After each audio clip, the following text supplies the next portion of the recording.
welcome to a special P3 edition of The Construction Record. I'm digital media editor Warren Frey, and I have with me staff writer Russell Hixson with the Journal of Commerce.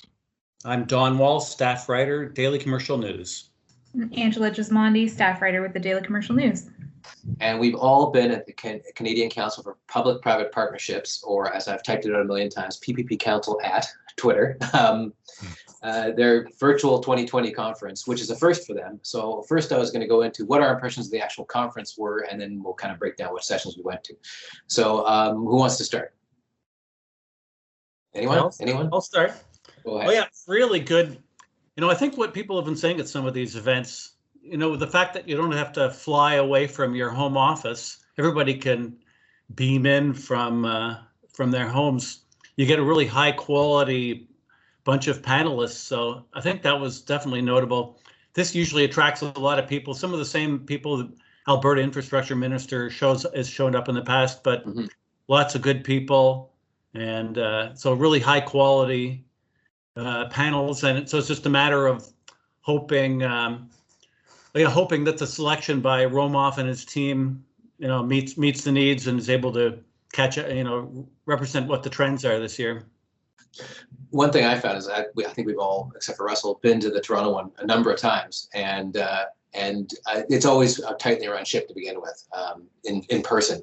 But this was kind of as close as you're going to get virtually. I think, like we've seen over the course of the pandemic, a bunch of different people try and succeed to varying degrees, but I think this is one of the better attempts. Like, it was pretty smooth, all things considered.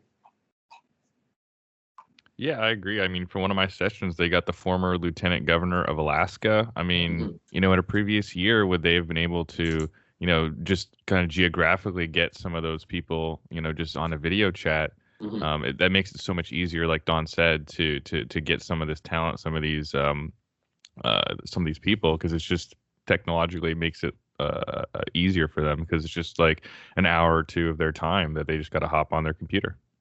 I gotta wonder how many conferences are just going to stick with this, because it's a lot cheaper, and in some ways it's not easy, but it's easier in a few ways. Right.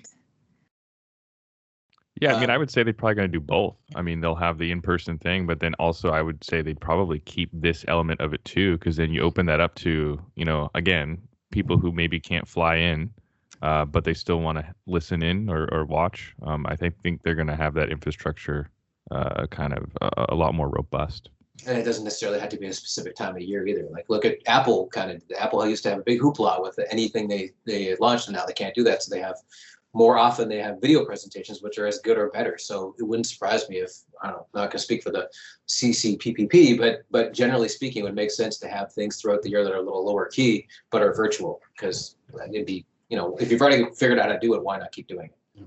And it really adds to the depth. I think there was one session on different project delivery methods. A fellow from Australia was able to speak. I'm not sure he would have flown all the way to Toronto just for a session like that, although maybe the network. But so he added a lot. He was talking about the alliance method of project delivery, which there's not really too much experience here in Ontario or in Canada. The Union Station is being done that way, but that's all they do. He's done 15 years worth of alliance projects, so he had a great depth of understanding of it. So it's cool to hear that.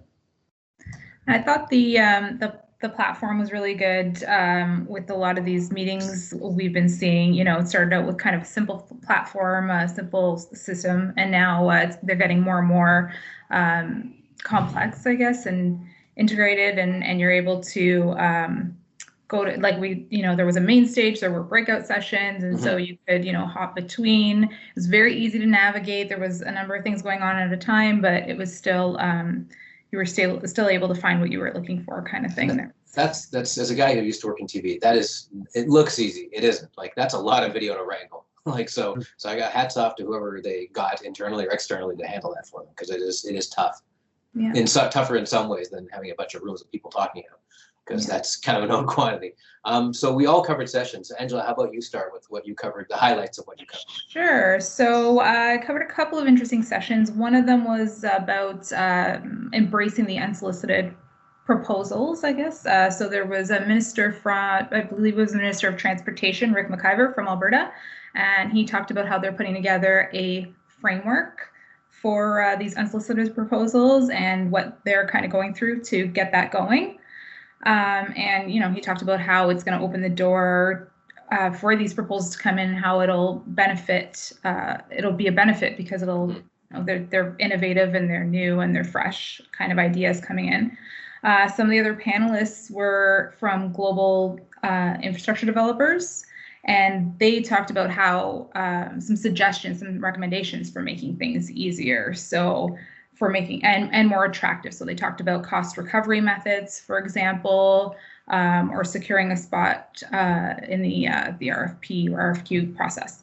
And yeah, it was just a whole question around, what would entice developers to make these unsolicited proposals and what's in it for them, basically.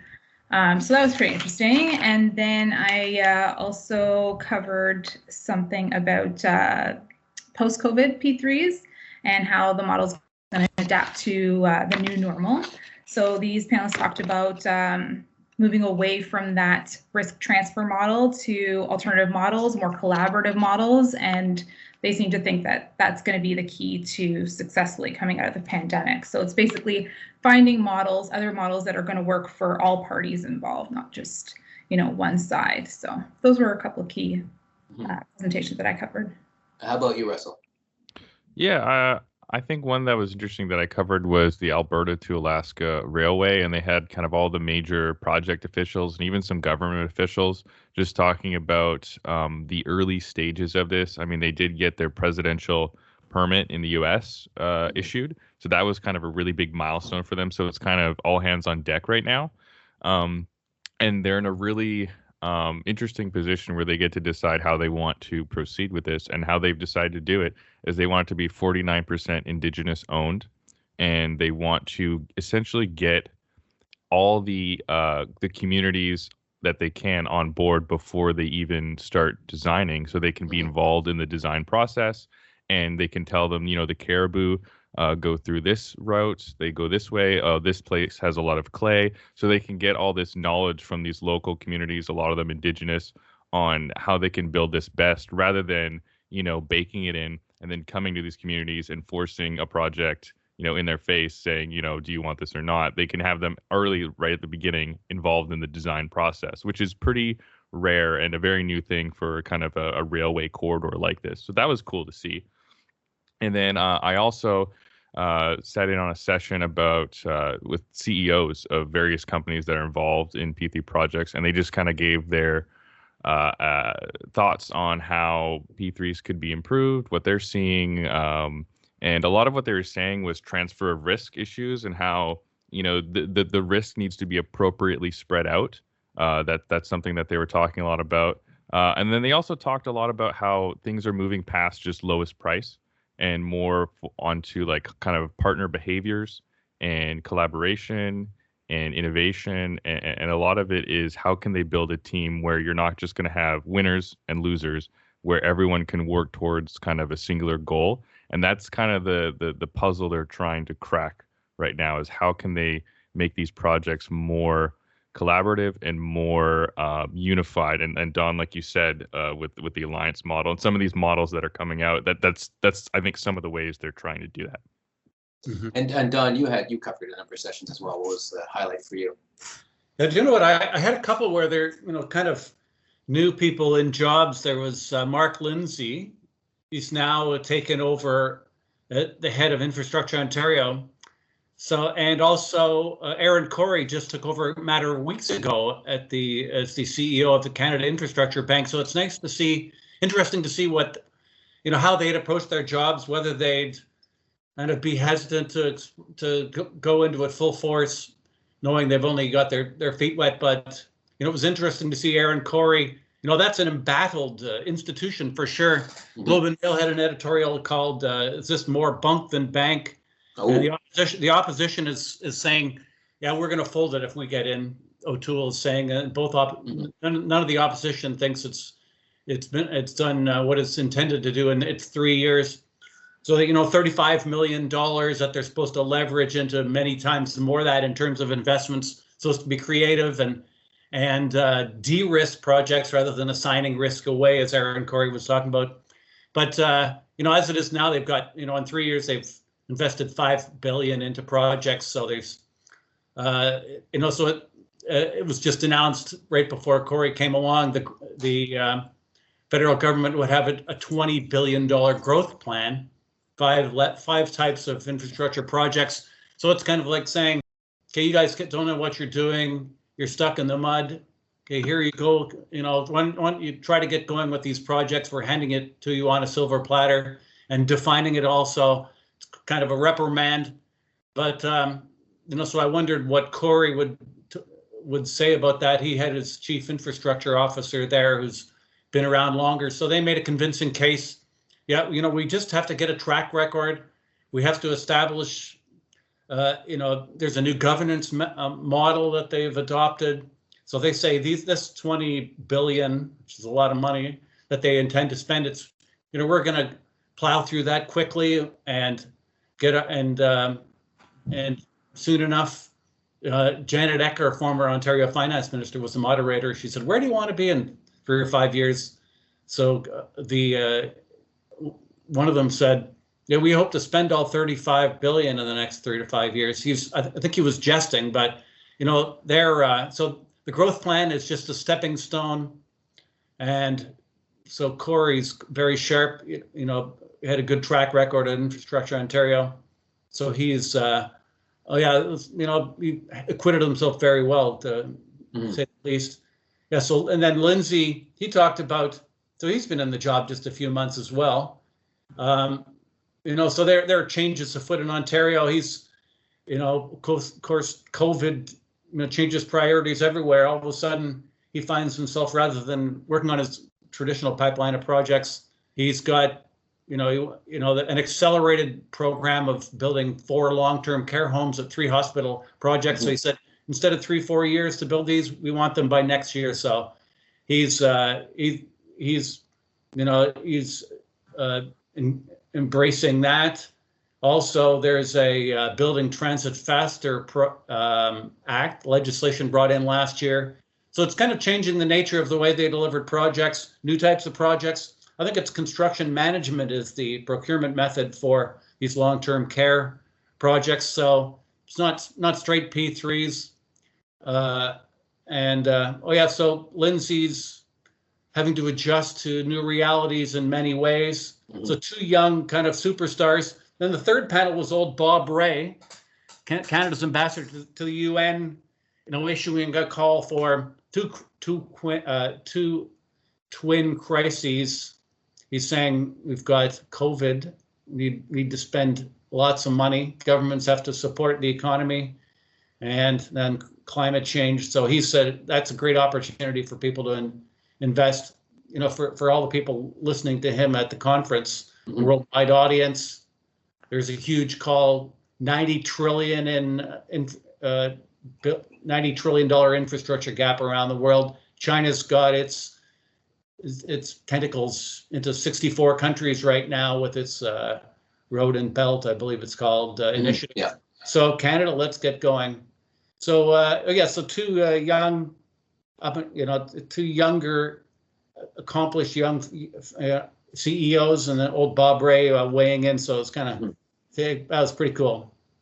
As for me, I covered a couple different sessions. One was about different experiences by different infrastructure, mostly deputy ministers. But the key things they took away from it was a lot of it was, one guy was from Newfoundland, one guy was from Nova Scotia, and they said, well, because Ontario and a couple other provinces have blazed the trail on this, and BC being one of them, we used Projects BC when it existed, their documents, and Infrastructure Ontario's plans, and then we just kind of expanded upon it for local use. And it seemed to work. And the other thing they talked about was how you had to balance bringing in big partners, like international or otherwise, or national, and then balancing that out so you make sure that people are still getting work locally, that the bulk of the work is being done in a local fashion, and that it's, nobody's feeling threatened or anything. But there are projects like big health projects, for instance, where they have to they can't possibly do it on their own. They need to have private investment or international investment.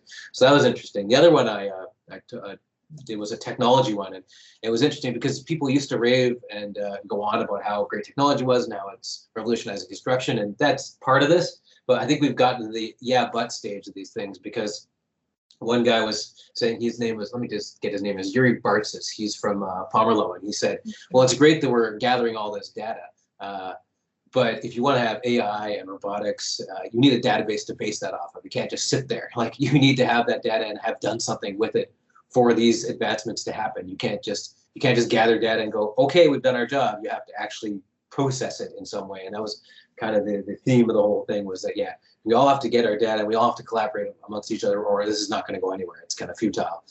So that was an interesting take on it. But he was also saying, you know, AI, robotics, we're looking at all these things, and a lot of guys are too. We just need to sort of, I guess, flow it properly. So I also did an interview with Meghan Wong of Metrolinx, which we briefly talked about that legislation you mentioned. But before that, Don, we have an interview with you and Mark Romoff, the CEO or president, CEO, head guy, the Canadian Council for Public-Private Partnerships. So we're going to go to that right now. I've got a bias, obviously, but it's been a good program, and we're getting some great feedback, which is interesting, because, you know, more often than not, when people give you feedback, it's because they're unhappy. Yeah. But we're getting a lot of unsolicited messages saying, "Hey, great job! You know, geez, I really enjoyed that session. Way to go! You pulled it off. Whatever." Right? Yeah. So, do you know what? I've been wondering. So, what are your impressions of the conference so far? There, you know, you obviously you're always seeking to have an exchange of ideas and updating of the sector. Yeah. You know, there's not the networking, but how has it met your expectations? I think, you know, well, first of all, I think in the end, and again, I guess I have a bias, but I think we had as good a program this year as we've ever had. And in terms of the content and the diversity of the panel makeups to begin with, but more importantly also the range of subjects that we addressed this year, and how germane they are to the concerns that the sector is feeling for one reason or another, not least of which, of course, the pandemic. So I was very happy with the program we put together. We had, as you know, 3 general sessions with really prominent people from outside Canada, and of course ministers, which we just held a little while ago. You may have watched that. Those were great sessions. We had good keynote speakers. Yeah.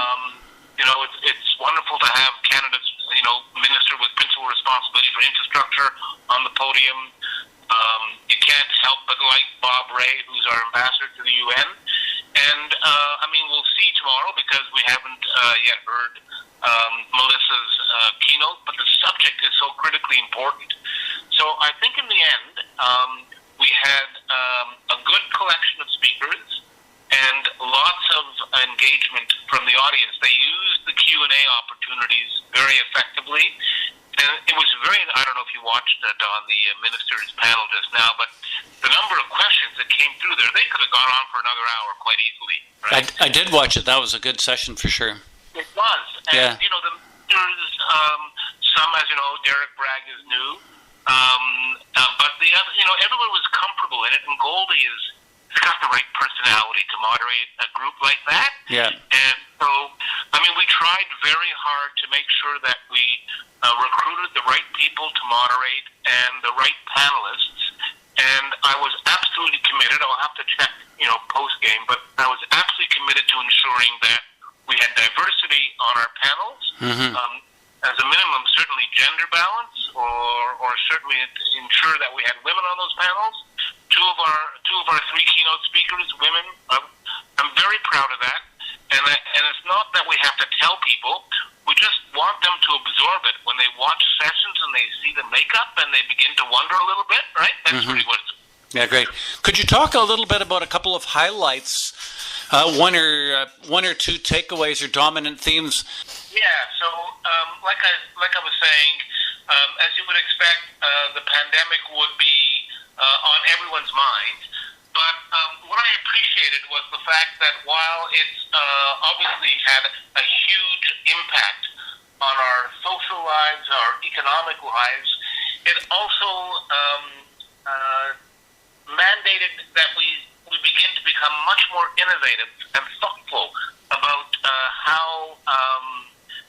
infrastructure sector can and should adjust. So by that I mean that there were some silver linings because we all know that the need to have good quality internet connections is critical today, and that's been a bit of a soft underbelly in Canada. So the current situation has really got governments very focused on making sure that connectivity improves and that we have the ability to count on our internet connections to enable us to continue to function effectively, socially and economically. So I think the silver linings that come out of the pandemic were showcased a little bit in the conference. So I thought that was very good. I liked that a lot.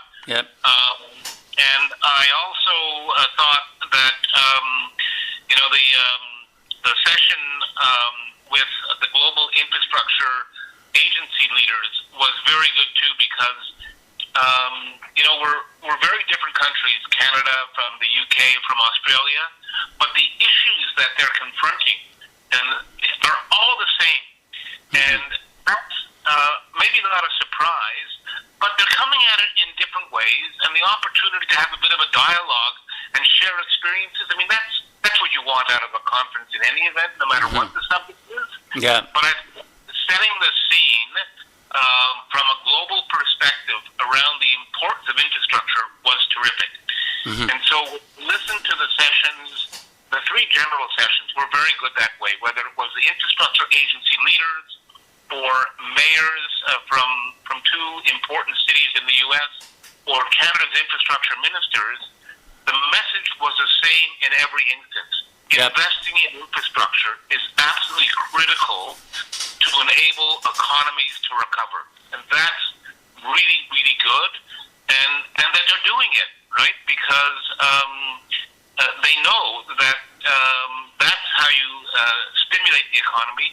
You create jobs. You become more productive at a time when you actually need to have all those things happening. So I think the commitment to investing and the expectations as to how they'll make a difference for the economic recovery was a message that came out time and time again. And it's really important because as maybe a corollary to that, and we heard it maybe first from John Manley at the beginning of the program, that yes, every jurisdiction is challenged fiscally, but the reality is you have to invest. And furthermore, the corollary to that is that if you are challenged on the financial front, then you need to look at innovative ways to engage the private sector in order to enable them to contribute both through financing and funding to enable these projects to come to market and come to market successfully, because they're so important.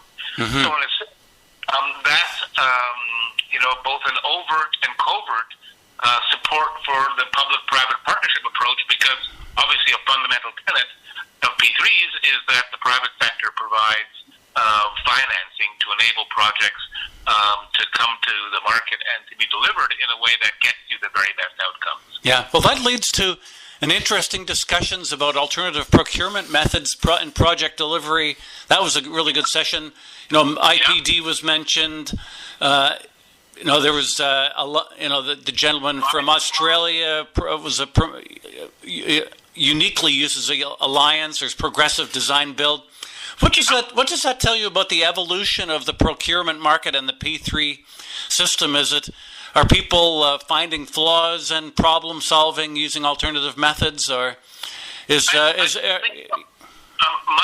sense of it, Don, is that the P3 model itself is evolving, and what even constitutes a public-private partnership these days is in a stage of transition. The important thing is to recognize that no procurement approach is a panacea. So they all have opportunities to achieve the very best outcomes, but a lot depends on the nature of the project and the reality of the moment. So we obviously are very strong supporters of public-private partnerships, but we are the first ones to recognize that it isn't a panacea, and that when you begin to think about ways in which you can strengthen those partnerships, things like the use of the alliance model, IPDs, integrated project development, construction management, these are all, in my view, different ways in which governments and the private sector can work together. And that's the idea, right? Forget about the P3 model per se, but think of the words, public-private partnership. So different ways in which governments can engage effectively with the private sector to get the very best outcome and in the end, make the best contribution to enhancing your and my quality of life. That's great.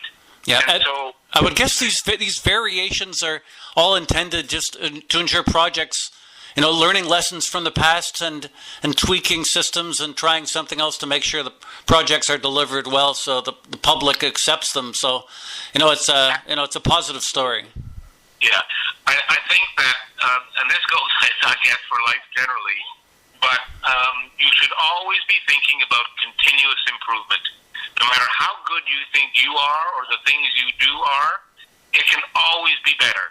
Yeah. And as long as you're open to that, that's the key to success. So I think that the agencies that were on stage or the private sector folks who are trying to suggest ways in which governments can do things differently is always anchored in this notion that let's get the very best outcome for everybody, because that's at the bottom line what you want. And sure, governments want to get it for the best price, and yes, industry wants to make sure that they can generate a bit of a bottom line for themselves. But what's driving them both is the same, which is let's build the very best infrastructure we can for Canadians, and let's be proud of what we're building. And that's not owned by the public sector over the private sector or vice versa, right? So there's, I don't want to sound, a little too trite, but it's a common cause there that is at the root of enabling these relationships to work well, and to the extent that both governments and the private sector come to the table with the understanding that, it's going to be challenging, and we might debate and argue about a couple of things, and we might even go to litigation, who knows? But the bottom line is that it's all about trying to get the very best infrastructure built, because, as you saw in the site tours, companies who are building these projects are proud of those projects, so they want to show them off. Yeah. And government knows that they need these projects built and built well, because that's at the core of what their citizens want. Every Canadian wants to get infrastructure built in the very best way in order to serve their community. So I think, from my perspective, I'm not trying to be, I don't mean to be naive about this. I just think there is something here that really motivates both sides to the benefit of all. Yeah, well, that leads to some one entity that maybe needs a little tweaking or fixing or a change of direction. The Canada Infrastructure Bank. That was interesting to see the new CEO unveiled. Got off to a slow start over 3 years, but now it's been handed the growth plan mandate. How significant is that? What do you foresee happening with that? They talked about getting their, establishing a track record with this bundle of mandates. Yeah, for sure. So I'm a very big supporter of the Canada Infrastructure Bank, and I can tell you that the council, its board of directors includes the CEO of Infrastructure Ontario as well as the CEO of the Canada Infrastructure Bank, and that will continue at our AGM coming up in December. Both the new president and CEO of IO and the new president and CEO of the Canada Infrastructure Bank are on the slate because, first of all, there's such a strong connect between the mandates of both, right? You heard from Minister Scott that the province continues to be very committed to the P3 model. Yeah. IO is as well. They've been strong proponents of P3s, so that's good. And the Canada Infrastructure Bank, while we have to remember it's a financing agency, the reality is that for these large, complex infrastructure projects, which is their mandate, inevitably, many of them will come to market as P3s. So these are not distinct, separate models or initiatives. They are mutually interdependent. So because of that, and because they're well-resourced, I mean, the bank has the $35 billion, and they've announced, that $10 billion is going to be dedicated to the growth plan, and in sectors that are critically important across Canada. I think that the time is really opportune.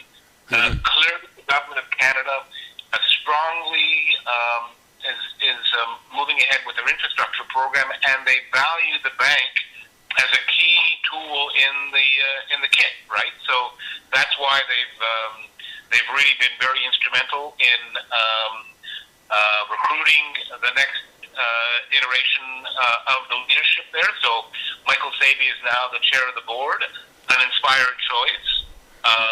Aaron Corey, I mean, you couldn't find a person who's more knowledgeable and experienced in the space than Aaron. Mm-hmm. And so he's going to bring strong leadership to the bank.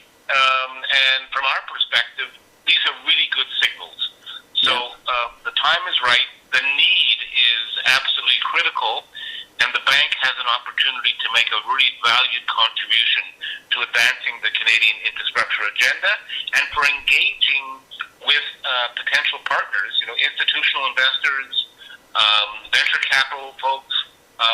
They're their traditional partners, and this is going to be, I think, a galvanizing feature to enable these communities to come together to get really good infrastructure projects to the market that might have been more challenging because of some of the risks that the bank will be able to lessen through their approach. Yeah. One final question: the opposition in Ottawa said it would get rid of the CIB. It sounds like you're a supporter, and you think it's may have turned the corner, and and the future looks bright. Well, I am a supporter. I am confident that they're going to be able to deliver in a substantive way. And I also believe that while the opposition may not have been a big fan of the CIB, the reality is that they're on a bit of a different path now. So let's see how they perform. Mm-hmm. But my sense of it is that when it's all said and done, it doesn't matter which political party is in power in Canada or anywhere else for that matter. Everybody recognizes that infrastructure is critical to driving the economy. You have to invest in it. You need to look at different ways to do that. And while they may not be supporters at the moment of the bank, if they were in fact the government of the day, they would look at all of the available tools they've got and make some judgment calls as the ones they think will work for them. And I think that the bank has the opportunity now with its modified mandate, if you like, to really make a difference. So let's wait and see. Yeah. But as I say, we're going to do everything we can as a council to support the bank's mandate and initiatives and to ensure that we do whatever we can to enable their potential partners to work with them to get the outcome everybody wants. Yeah.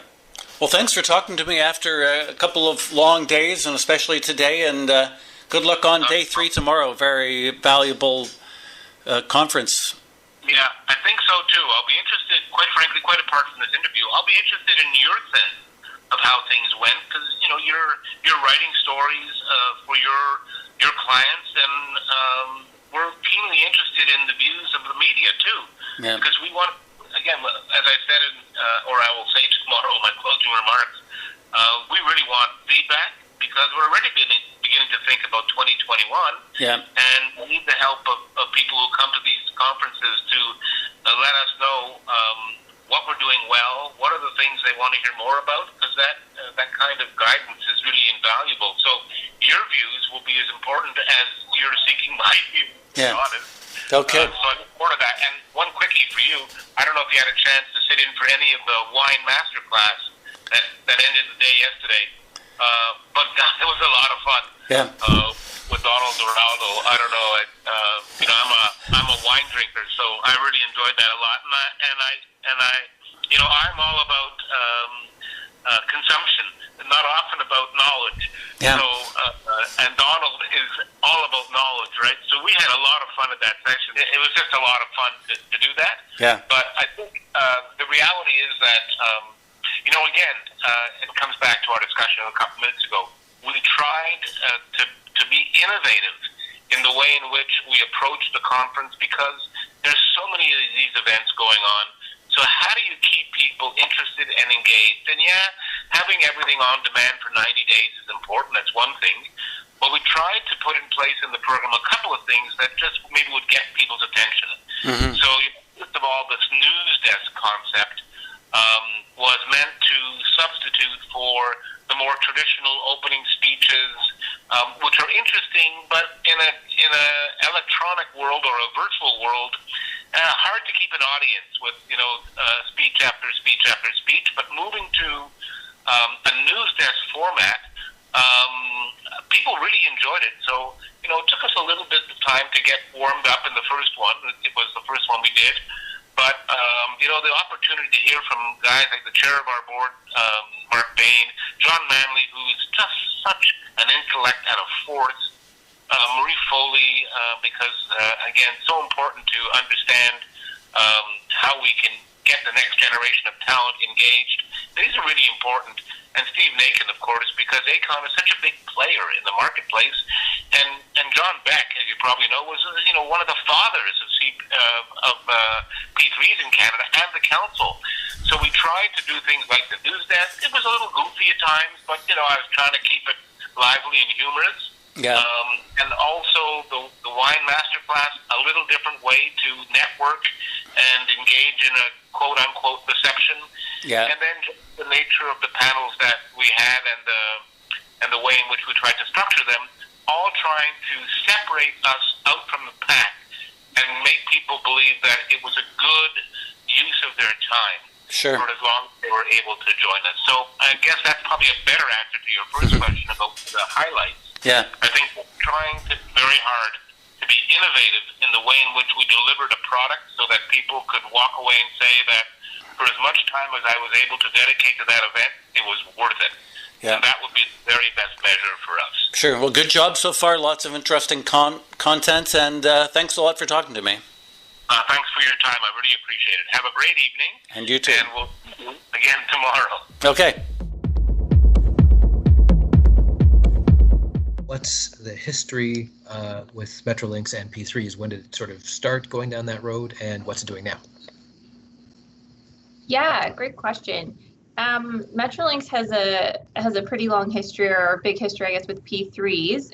All three of our in-delivery LRT projects are P3s, so alternative finance and procurement, including operation and maintenance with we call them Project Co, our contractors, which are 30-year contracts. So we've been learning quite a bit from doing these large infrastructure projects and finding better ways to, balance risk transfer.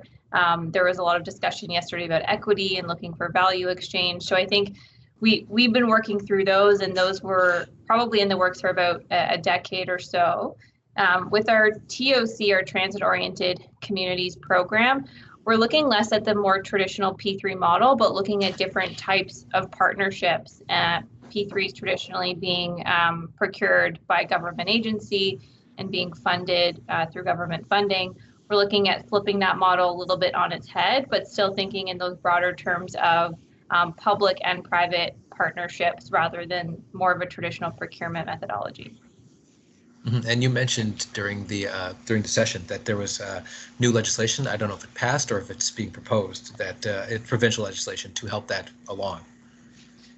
Yeah, given where it's at right now, I would encourage you to reach out to the Ministry of Transportation for a better update in terms of the status of that. So there isn't a lot that I can add in addition to what I said, but I think the intention is to help these types of projects, these infrastructure and transit projects, move quicker and more efficiently. So I think it's an exciting opportunity, and I'll probably leave it at that today. Okay, and in terms of what P3 can do for you for these projects, like I know you mentioned the vision is sort of to create communities around transit and that sort of thing, and what's the private sector side of that? Yeah, I think the private sector has a really and has always had a really important role in building communities. We see developers and landowners throughout the world leading, funding, designing large master plan communities, and really spearheading the future of those communities. With transit, we're one piece of a much larger pie, and I think by working together and using P3 types of models and working in partnership, we all create a better opportunity to coordinate these more effectively and actually create integrated communities with transit, where transit's actually a central focus. And I think there are places around the world where it's obvious where that was planned from the beginning and where certain things kind of came in more of a piecemeal approach. And we all see the benefit and value of doing that together. So I think there's a role both in terms of financial, there's a role in understanding the market as well for project viability. And there's a level of expertise that the private sector brings for certain kinds of development that are very supportive of transit, like building residential and commercial and industrial nodes. So I think together, by bringing those two different skill sets, public and private, together, we serve sort of the best community going forward. You singled out two different projects, and forgive my pronunciation because I'm not from Toronto.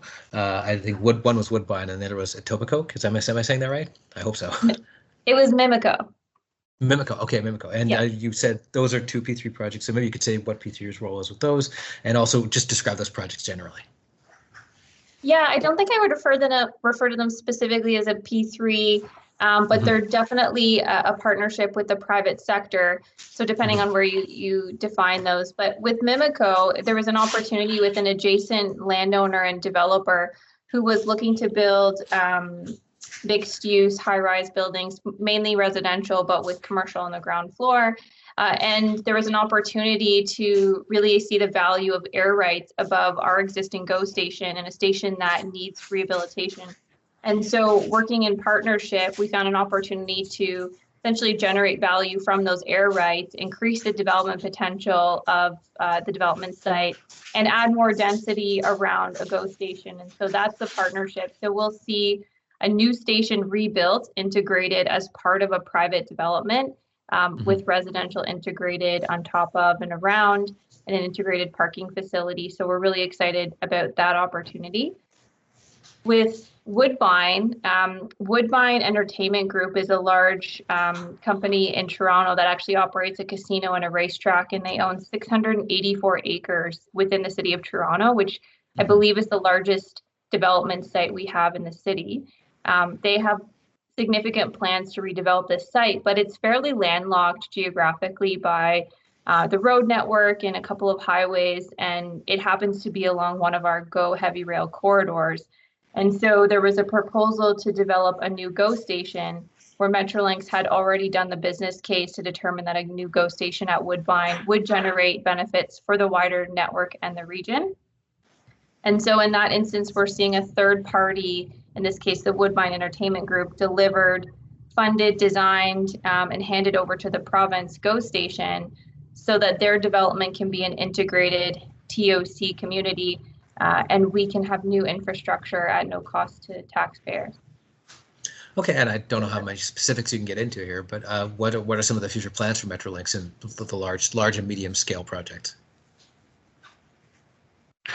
I think I spoke to some of them at the session. We have some really large projects underway. So one of the most important to the work that I'm doing is our GO expansion program, which seeks to increase service on 5 of our 7 corridors. And why that's really significant for us is that we've traditionally been more of a commuter transit agency with a heavy rail type of service. And this will transition some of the core service into 15-minute service or better, which I think we would argue it is rapid transit and really changes the type of use and the type of ridership. People can show up and just get on a train, and you're not waiting for hourly or twice-a-day service at some of our locations. So that's a really, really big initiative. It's a long-term project. and we're still in the initial stages, but that's something that we're undertaking at a pretty massive scale, as well as a new LRT and 3 new subway lines. So quite a bit of infrastructure from that perspective. But we're also working through our TOC program, looking at opportunities for better connectivity and integration at each station. And I think Ian had mentioned this yesterday, but we're not ignoring, each one of our stations and smaller opportunities, small, large, medium scale, opportunities to look at our property portfolio and opportunities for better value creation or revenue. And we are continuing to move through new business cases for where we could potentially add stations to the network. And I referenced 14 of those that have already been published. So those are opportunities that we've made public that the private sector can make proposals for, and we would be happy to work with them on an opportunity to work together. Okay, thanks, Megan.